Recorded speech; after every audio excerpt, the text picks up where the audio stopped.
اور خبر یہ ہے کہ تحریک انصاف نے 24 نومبر کو پنجاب بھر میں احتجاج کے لیے تیاریوں کا آغاز کر دیا ہے۔ ذرائع کے مطابق صدر پی ٹی آئی پنجاب نے ارکان قومی اور صوبائی اسمبلی اور ٹکٹ ہولڈرز کو ذمہ داریاں بھی اس حوالے سے سونپ دی ہیں۔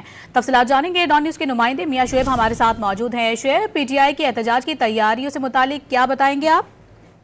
جی بالکل، تحریک انصاف نے پنجاب بھر میں احتجاج کے لیے تیاریوں کا آغاز کر دیا گیا ہے۔ تمام ونگز اور کارکنوں کو متحرک کرنے کے لیے عوامی رابطہ مہم بھی شروع کر دی گئی ہے۔ ذرائع کے مطابق ہر حلقے میں اراکین اسمبلی اور ٹکٹ ہولڈر کو ورکرز کی لسٹیں بھی فائنل کرنے کی ہدایت کر دی گئی ہے۔ پنجاب کے صدر نے ارکان اور قومی اور صوبائی اسمبلی کو ٹکٹ ہولڈرز کو ذمہ داریاں سونپی گئی ہیں اور حلقے سے ایم این اے اور ایم پی ایز کو قافلوں کی لیڈ کرنے کی بھی ہدایت کی گئی ہے۔ ذرائع بتاتے ہیں کہ ارکان اسمبلی اور ٹکٹ ہولڈر اپنے اپنے قافلوں کی جو ویڈیو بنا کر پارٹی قیادت کو بھیجنے کے بھی پابند ہوں گے۔ اور پی ٹی آئی ذرائع کے مطابق تحریک انصاف کے 24 نومبر کے جو احتجاج ہوگا، پنجاب سے بھرپور قافلے جو ہے اسلام آباد کی طرف جائیں گے۔ جی بہت شکریہ شعیب آپ کا۔